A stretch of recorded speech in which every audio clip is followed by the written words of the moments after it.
I was singing through my song, and behind the table the director was sitting there, and he was just going, nope, nope. And to the guy next to him, who had my headshot and resume, and kept sort of trying to put it in front of him. Literally, he pushed it away.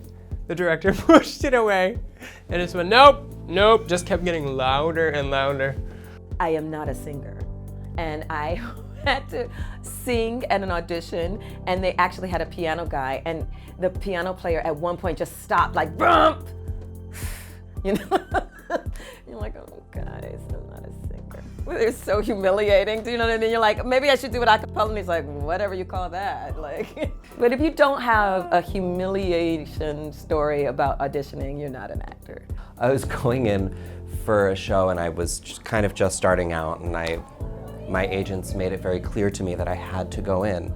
But the night before, I thought I had a pimple on my upper lip, and I tried to pop it, and unfortunately it was not a pimple. It was like, you know, I've been getting these like cold sores since I was 7, and it blew up to like the size of a golf ball, and I went in anyway because they made me.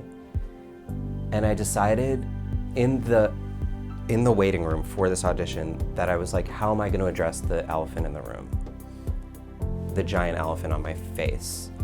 And so I decided to like use it in the song, like use one of the lyrics to like address the cold sore. Crickets.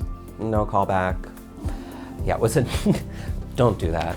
That, if my one advice to child actors is don't address the cold sore on your face for directors whose names rhyme with Mo Jantello.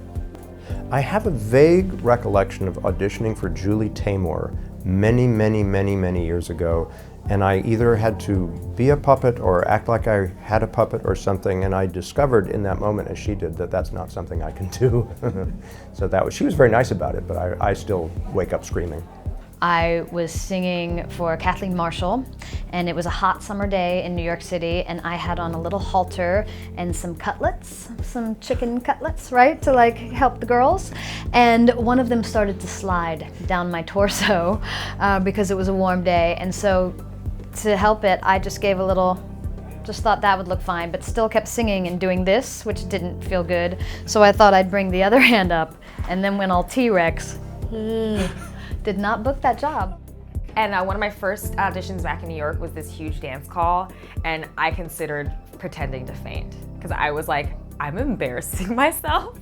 Please, God, take me now, or just help me evaporate. It didn't. I just embarrassed myself through the cut process. But that's fine. Back in the day, I had celebrated my 22nd birthday, and I had an audition immediately after. So the very next morning, and this was for regional theater, and I was auditioning for Louise in Gypsy, and I had to sing Little Lamb, and I was still hungover, and my voice was not working with me, and so it was just little, like no upper notes at all. So I just kept going on with the song as if you could like Mad Libs fill in the blank. I did not get the job. Little cat.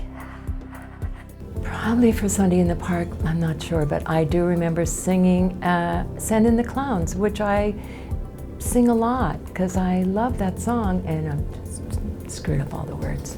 I mean, all I could do was just keep, it sort of goes around in a circle, and some of the words are almost the same and some of them aren't, and I just remember going around and around thinking, I think I'm doing the wrong verse in the wrong place, and sort of trying not to look at him, but you know he's there.